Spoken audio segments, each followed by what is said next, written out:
서로 축복하겠습니다. 무딘 인생이 아닌 예리한 인생이 됩시다. 신앙의 풋내기 정신을 회복합시다. 할렐루야. 오늘 이제 13차 특세 네 번째 시간입니다. 오늘은 예리한 인생 네 번째, 비워야 얻습니다 라는 제목으로 하나님의 말씀을 전하도록 하겠습니다. 이번 특세를 시작하던 첫날에도 잠시 언급했었는데요, 우리나라는 1년 전부터 지금까지 이 사람이 이 세상에 돈이면 안 되는 것이 없다라는 커다란 착각 속에 산다는 것이 어떤 것인지, 그리고 그 결말이 어찌 되었는지를 시청각적으로 함께 배웠습니다. 이 최고의 명문대로 꼽히는 한 대학에서부터 시작된 이번 사건은 지난 1년 동안 우리 사회 곳곳에서 영향을 미쳤습니다. 남녀노소 할 것 없이 그동안 잘못된 생각 속에 빠져서 살았던 것에 대한 반성이 일어났어요. 해외 언론들까지도 큰 관심을 갖고 우리나라의 변화에 주목할 정도였습니다. 그런데 한편에서는 언제 그런 일이 있었느냐는 듯 이 돈이면 안 되는 일이 없다는 식의 사고방식을 갖고 있는 사람들이 이 땅에 여전히 많습니다. 언젠가 서울의 한 사립고등학교 교사가 수천만 원의 뒷돈을 받고 시험지를 유출해서 한바탕 난리가 났어요. 이 사건에서 제일 기가 막힌 대목은 이 교사가 자동차 안에서 학생에게 시험 문제를 직접 이렇게 건네주었다는 사실입니다. 이게 부모에게 시험지를 줘도 이게 큰 문제인데 자기 제자에게 직접 이런 짓을 했다는 거지요. 이거 어떻게 설명해야 될까요? 이런 짓에 동참한 이 친구의 인생 앞으로 어떻게 되는 건가요? 기가 막힐 노릇이지요. 그런가 하면 이 억대의 재산을 갖고 있으면서도 건강보험료를 한 푼도 내지 않는 무임승차자가 얼마나 되는지 아십니까? 2016년 작년 기준으로 185만 3천 명이라는 우리나라 안에서. 이 중에는 집을 무려 2채도 아니고 21채, 21채 이상을 보유한 경우가 2,800명. 그러니까 집을 가진 사람들이 이렇게 한 사람이 많이 갖고 있으니까 없는 사람들이 있을 수밖에 없는 거잖아요. 그런데도 국민들 모두를 위해서 서로 몫을 감당하는 이 건강보험료 한 푼도 내지 않는다니까요. 21채를 갖고 있으면서도. 이거 역시 참 기가 막힐 노릇입니다. 없어서 못 낸다면 그건 우리가 이렇게 이해해 줄 수 있죠. 아, 그렇지. 오히려 이렇게 품어줄 수 있지만 이건 정말이지 아니지 않습니까? 사랑하는 새벽용사 여러분, 이것이 세상의 모습입니다. 그렇습니다. 지금도 세상은 이렇게 소유에 집착하고 있습니다.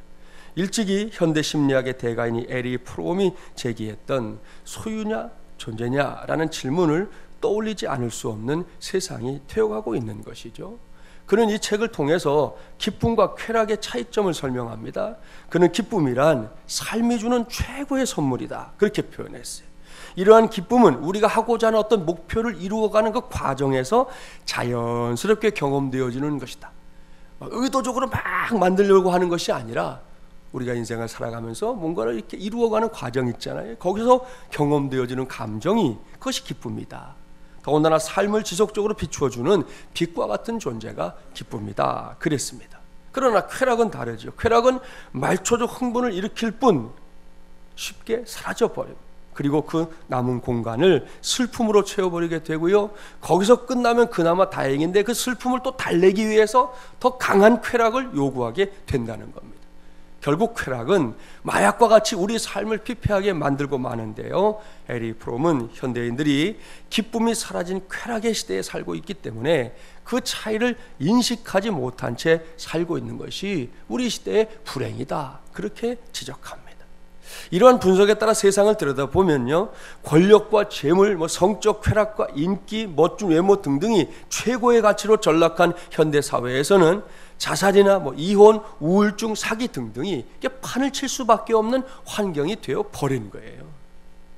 이러한 상황인데도 소유에 집착하는 사람들은 뭐든 자신의 손에 이렇게 움켜쥐어야만 안심할 수 있다, 그렇게 생각합니다. 과연 그러냐는 거예요. 오늘은 이러한 삶을 무딘 인생, 이렇게 분류하려고 합니다. 그런 다음에 하나님의 말씀인 성경을 보십시오. 성경은 이러한 생각에 적극적으로 반대합니다. 대신에 하나님의 식을 말해주는데요. 그것이 오늘의 설교 제목입니다. 비워야 얻습니다. 이건 말입니다. 오늘은 이것을 예리한 인생으로 분류해 놓고 그 증거를 찾아보려고 합니다. 먼저 구약 성경으로 가보겠습니다. 구약 성경 하면 제일 먼저 떠오르는 땅이 가나안 땅이죠. 이 땅이 어떤 땅인지 아시죠? 약속의 땅입니다. 젖과 꿀이 흐르는 땅입니다. 저도 한번 가서 직접 봤지만 요단강을 사이에 두고 이쪽과 저쪽이 땅이 달라요. 땅의 색깔이 다르고 이 나무들이나 이런 것들 자체가 다르거든요. 정말 좋은 땅인 게 맞아요. 성경 지도를 보면 알겠지만 통상적으로 가나안 하면 그 지역은 요단강 서쪽 땅을 가리킵니다. 이 지도에서 지금 요단강 있잖아요. 이 갓지파 써 있는 이쪽이 동쪽이고 저쪽이 서쪽인데 보통 가나안 땅 그러면 서쪽을 가리키는 거예요. 출애굽한 이후에 하나님께 불순종했던 이스라엘 백성들은 광야를 이렇게 우회해서 직접 올라갈 수도 있었는데 하나님이 하도 말을 안 들으니까 돌리셨잖아요. 우회해서 요단강 동쪽에서, 그러니까 요단강을 도하해서 가나안 땅으로 들어옵니다. 당시에 요단강 동쪽은 목초지로 아주 좋은 장소였습니다. 아마도 그래서였을 겁니다. 요단강 동쪽 땅을 먼저 정벌한 이스라엘 백성들 속에 이상한 기류가 포착됩니다. 그것은 가축이 많았던 루벤, 그리고 갓지파, 그리고 므낫세 반지파, 므낫세 지파의 절반이 동쪽에 남기를 간절하게 원하는 겁니다. 무슨 말입니까? 그들이 많은 것을 갖고 있었다는 것이 그들의 발목을 묶어놓는 일이 되었다는 거예요. 원래는 다 강을 넘어가야 되는데 자기들이 갖고 있는 것들을 이거 보니까 여기에 남는 게 더 좋다 생각하고 두 지파 반이 그곳에 남기를 모세에게 와서 요청하기에 이릅니다.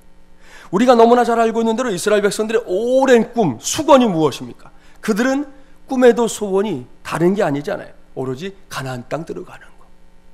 그런데 소유의 많음으로 인해 가나안 땅을 목전에 두고도 스스로 동쪽 땅에 눌러앉겠다. 그렇게 말을 한 거예요. 다 들어가야 되는데. 사랑하는 여러분, 여기서 우리가 주목해야 할 것이 있습니다. 그것은 소유의 많음이 부족하거나 없는 것보다 좋을 수 있지만 그것이 제대로 관리되지 못하면 안타깝게도 재앙이 될 수도 있다는 사실이에요. 다른 지파들보다 가축이 더 많았던 이 지파들, 그 소유에 매달렸던 동쪽 지파들이 어찌 됐는지 아십니까? 그들은 결국 제일 먼저 역사에서 사라져 버렸어요. 왜요? 그곳은 약속의 땅이 아니었기 때문입니다. 아브라함의 조카인 롯의 인생도 동쪽 지파들과 같은 길을 걸었다는 거 아시죠? 그는 아브라함에게서 분가할 때 소돔 땅을 선택합니다. 왜요? 성경을 보니까 그 땅이 매우 비옥해 보였기 때문입니다. 이 말씀을 보면서 어떤 학부모는 그랬대요. 아이들 교육 때문이다. 그랬다는 거예요. 우리나라 부모들의 시각으로는 얼마든지 일리가 있지요. 이 두 가지 중에 어떤 이유였든 간에 그 결과 아시죠? 소돔은 비옥해 보였지만 죄악의 땅이었습니다. 요즘 우리 사회의 문제거리로 대두된 동성연애의 문제가 너무나 만연한 땅, 결국은 자녀들을 죽이는 땅이었던 거지요. 그런 땅에 마침내 하나님의 심판이 임했고요. 롯의 가문은 참담한 역사를 기록하는 과정이 되고 말았습니다. 우리는 여기서도 교훈을 받습니다. 그것은 세상의 기준으로 눈을 돌리는 순간 누구나 넘어지게 된다는 사실입니다. 이것은 성경의 예에 국한된 것이 아니에요. 제가 아는 교회에 제때 귀국했으면 길이 잘 열렸을 어떤 형제가 있었어요. 그런데 그는 미국 영주권을 따려고 1년 더 머무르겠다 그랬어요. 그러더니 결국 2년을 더 미국에 머무르다가 주어졌던 기회들을 다 놓치고 말았어요. 평생 준비했던 것이 쓸모없이 되어버린 겁니다. 무엇이 문제입니까? 남들보다 더 가진 것이 그의 발목을 잡았던 것이죠. 요것만 그렇게 시간을 보내다가 더 큰 것들을 잃어버리고 만 것이에요. 이런 일들은 그저 남의 일에 국한된 일이 아닙니다. 오늘의 설교 제목 한번 따라서 하실까요? 비워야 얻습니다. 할렐루야. 믿습니까? 지금까지 나눈 말씀을 전제하고 이제 첫 번째 본문인 누가복음 14장 33절 말씀을 함께 봉독해 보려고 합니다. 신약 121쪽이지요. 우리 함께 봉독해 보겠습니다. 누가복음 14장 33절입니다. 함께 봉독합니다. 이와 같이 너희 중에 누구든지 자기의 모든 소유를 버리지 아니하면 능히 내 제자가 되지 못하리라. 아멘. 이것은 주님의 말씀입니다. 물론 이 말씀은 제게도 여러분에게도 큰 부담으로 다가옵니다. 모든 소유를 버리라 하시니 말입니다. 그러나 여기서 우리 모두는 분명하게 알아야 합니다. 하나님의 나라는 궁극적으로 버리고 가는 곳이에요. 예수님의 제자들을 보십시오. 그들은 아버지, 배, 가족 등등을 다 버리고 떠났습니다. 수도사들은 왜 광야로 갔습니까? 그들 역시 자신의 마음에서 해방되기 위해서였습니다. 그렇습니다. 광야는 버리는 곳입니다. 그래서 많은 사람들이 광야를 싫어하는 거예요. 광야가 뭘 움켜쥘 수 있는 곳이다 그러면 너나 할 것 없이 달려갈걸요. 여러분 서부 개척 시대에 왜 이 골드러시가 일어났습니까? 거기에 황금이 있다. 그러니까 사막이고 뭐고 상관하네. 움켜쥘 게 있으니까 막 달려갔어요. 그리고는 막 깃발 꽂고 내 땅이다 내 땅이다 하고 거기 차지하고 앉았잖아요. 움켜쥘 게 있으면 사막 아니라 어디라도 하려고 하는 사람이지만 거기에 아무것도 없으면 안 가려고 그러죠. 사람들은 기본적으로 광야를 싫어해요. 다른 사람의 이야기를 할 때에는 광야를 막 그럴싸하게 표현도 해요. 그렇지만 정작 그게 내 이야기가 되면 인정사정 없이 고개를 가로젓습니다. 그래서 묻겠습니다. 그렇다면 정말로 광야는 버리기만 하는 곳입니까? 아니에요. 광야는 결코 버린 것으로 끝나는 곳이 아닙니다. 광야는 버린 자들에게 다시금 이렇게 체험을 체험하게 하는 놀라운 역설이 있는 장소인 줄 믿습니다. 2차 세계대전 이후에 일본의 재건을 위해서 어쨌든 전쟁이 마치고 나니까 이제 패전국을 긍휼히 여기는 마음이 생기잖아요. 서방에서 그 나라를 돕기 위해 교사들을 파송했습니다. 이를 두려워한 이들에게 인솔 책임자가 한 말은 이런 말이었어요. 전쟁으로 패배한 나라이기 때문에 가르치기 쉽다. 그러니까 너무 겁먹지 말아라. 그런 이야기가 전해져요. 무슨 말입니까? 승리한 국가는 자부심을 갖고 있기 때문에 더 이상 새로운 것을 배우려고 하지 않는다는 거죠. 그러나 패자는 어떻습니까? 패자에게는 다른 선택의 길이 없어요. 오로지 한 가지, 겸손함으로 배우는 것. 이것밖에 없는 겁니다. 이런 관점에서 본다면 이기는 거 좋지만 저와 여러분에게도 늘 승리가 있기를 간절히 소원하지만 자세만으로 본다면 패자의 겸손이 사실은 더 좋은 거예요. 더 유익합니다. 무엇보다 더 길게 갑니다. 더 많은 것을 얻을 수 있습니다. 이렇게 보면 오늘날의 일본은 절대로 그냥 만들어진 게 아니에요. 자기들 스스로 해낸 거가 아니거든요. 이렇게 아픈 역사, 반성의 역사를 통해서 만들어진 나라 중에 하나가 일본입니다. 그런데 이제는 다시금 교만에 빠져들어서 저러고 있으니 답답할 노들 아닙니까? 똑같은 일을 겪어도 독일이라는 나라는 그 반성과 아픔의 역사를 더 잘 세워서 오늘날 전 세계에 좋은 영향을 끼치는 나라가 됐지만 일본은 또 자꾸 역행하는 일들 우리가 늘 보고 있지 않습니까? 아무튼 우린 여기에서 하나님의 식을 확실하게 배워야 합니다. 소유 자체에만 집착하는 건 결코 오래갈 수 없습니다. 비워야 더 얻습니다. 하나님께서 주시는 복도 마찬가지예요. 지금 누리고 있는 복들을 움켜쥐려고만 하지 말고 비우고 나누고 할 수 있다면 또 퍼줘 보십시오. 그것을 그냥 빈 채로 두지 않고 다시금 채우시는, 그것도 놀라운 것들로 채우시는 하나님의 역사를 보게 될 줄 믿습니다. 여기서 두 번째 본문으로 넘어갑니다. 하나님은 좋으신 하나님입니다. 믿습니까? 할렐루야. 그렇습니다. 하나님은 좋으신 하나님이에요. 그래서 우리가 억지로 뭔가를 요구해도 하나님은 들어주십니다. 여기서 주목해야 할 것이 있어요. 그것은 하나님의 뜻 우리가 이렇게 말하는데 하나님의 뜻에도 두 가지가 있어요. 기뻐하시는 뜻이 있고 허용하시는 뜻이 있어요. 이게 중요해요. 성도들은 삶의 자리에서 이것을 잘 구분할 줄 알아야 됩니다. 하나님의 기뻐하신 뜻이냐, 하나님이 허용하시는 뜻이냐.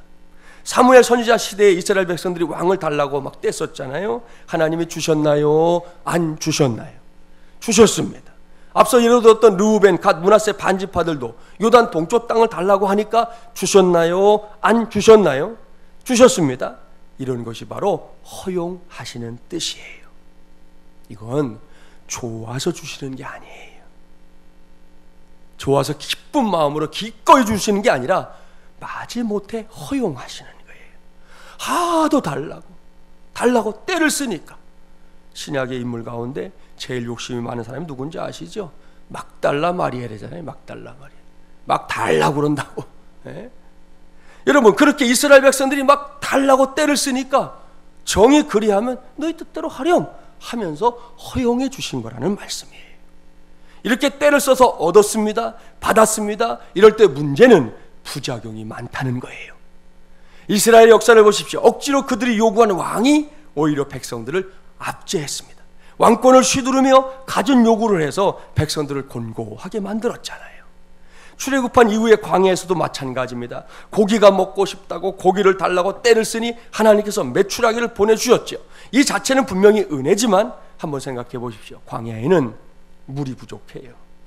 그런데 닭과 같은 이 새를 잡아서 물 없이 먹는다고 한번 생각을 해보세요. 과연 어땠을까요? 여러분, 성경에 그냥 만나 메추라기 나오니까 잘 먹었겠구나 이러고 넘어가지만 생각을 해보란 말이에요. 온통 비린내와 끈적임으로 견딜 수 없었을 거예요. 자기들 딴에는 좋다고 생각하고 꼭 필요한 것이라고 구한 것이지만 결국에는 해로운 것이었던 거죠. 성경에도 하나님이 조금 뒤끝있게 말씀하시죠. 너희 고기 먹게 해주는데 어떻게 해요? 이 코에서 막 이 고기 냄새가 진동을 하도록 그렇게 먹게 해주겠다. 그렇게 원하냐? 정말 그렇게 원하냐? 해주마. 아니, 애굽에서 고기 까마귀 곁에서 먹을 그때를 그리워하면서 지금의 자유를 아무것도 아닌 것으로 여기니까 허용해 주시는 뜻으로 주신 거예요. 마음껏 먹어봐라. 어디 질려갖고 못 먹을 만큼. 오늘 두 번째 본문이 바로 그것을 말씀하고 있는 거예요. 시편 106편 13절부터 15절 함께 봉독해 보겠습니다. 13절부터 15절입니다. 그러나 그들은 그가 행하신 일을 곧 잊어버리며 그의 가르침을 기다리지 아니하고 광야에서 욕심을 크게 내며 사막에서 하나님을 시험하였도다. 그러므로 여호와께서는 그들이 요구한 것을 그들에게 주셨을지라도 그들의 영혼은 쇠약하게 하셨도다. 아멘. 사랑하는 여러분, 보십시오. 하나님께서는 광야에서 이스라엘 백성들이 요구한 것을 주셨다는 거예요. 그런데도 어떻다고요? 그들의 영혼이 쇠약해졌다. 왜요? 우리가 기도하고 응답받으면 신나갖고 더 꽁충꽁충 뛰어야 되는데 왜 이들의 영혼이 쇠약해졌습니까? 그것은 그들이 하나님의 기뻐하시는 뜻이 아니라 허용하시는 뜻에 머물러 버렸기 때문이에요. 오늘 이 새벽에 저와 여러분, 우리 모두가 관심을 가져야 할 것이 바로 이것입니다. 조금 후에 기도할 건데요, 앞으로도 우리가 기도하면서 할 건데요, 할 수 있는 한 하나님께서 기뻐하시는 뜻을 구하는 우리 마주물리한 가족들이 되기를 바랍니다. 그러면 부작용이 없다니까요. 더불어 거기에는 반드시 열매가 있습니다. 이것은 소유의 많고 적음에 달려있는 것이 아니에요. 하나님이 함께한다는 사실 자체가 중요한 겁니다. 언제나 어디서나 하나님과 함께라면 적은 것으로도 만족할 수 있고요, 또 풍부함 때문에 교만 방자해질 일도 없는 것입니다. 이를 명심하고 우선 비우십시오. 무엇이 됐든 내 인생에서 움켜쥐려고 하는 것들을 움켜쥐기보다 내려놓으십시오. 오늘은 이것이 무딘 인생이 아닌 예리한 인생이 되는 길이라고 이미 말씀드렸습니다. 그렇습니다. 더 이상 무딘 인생에 머물지 말고 예리한 인생이 되고자 한다면 꼭 도전하십시오. 꼭 해내십시오. 그러면 그게 끝이 아닙니다. 채워집니다. 반드시 하나님께서 채워주십니다. 할렐루야. 여기서 결코 오해하지 말아야 할 것은 채우자는 것이, 이 채워지는 것이 우리의 목표는 아니라는 사실이에요. 거기에다 방점을 두고 뭔가를 하겠다는 건 잔머리를 쓰는 것이죠. 그래서 계산기 두드리고 나서 이익 있는 쪽으로 베팅을 하겠다는 거죠. 그래서는 안 됩니다. 그건 하나님의 뜻을 또다시 왜곡하는 거예요. 그런 것과 상관없이 비우고 내려놓으면, 거기에 하나님이 기뻐하시는 뜻이 있으면 반드시 하나님께서 채우십니다. 그것으로 보다 의미 있는 삶을 살게 하신다는 거지요. 성경 묵상지인 날마다 예수님과 함께 발행인인 이 셀윈 휴즈라는 분이 하나님의 계산법이라는 책에서 이렇게 쓰고 있어요. 성경을 연구할수록 성경에서 말씀하시는 하나님의 계산법이 얼마나 영광스럽게 비논리적인가 하는 것을 깊이 깨닫게 된다. 재밌는 말이에요. 얼마나 영광스럽게 비논리적인가. 영광스러운데 논리로는 안 맞다 이거죠. 이런 얘기합니다. 자, 수학에서는 5 더하기 2 하면 뭐예요? 7이죠. 그런데 성경은 어떻게 얘기하느냐? 5 더하기 2는 5000이고 그것도 끝나지 않지요. 거기에 플러스 알파가 되었다. 할렐루야. 자, 이 계산법이 뭔지 아시죠? 베세다 들판에서 자신의 도시락인 오병이어를 주님 앞에 가져와서 완전히 비워버린 한 친구가 있었잖아요.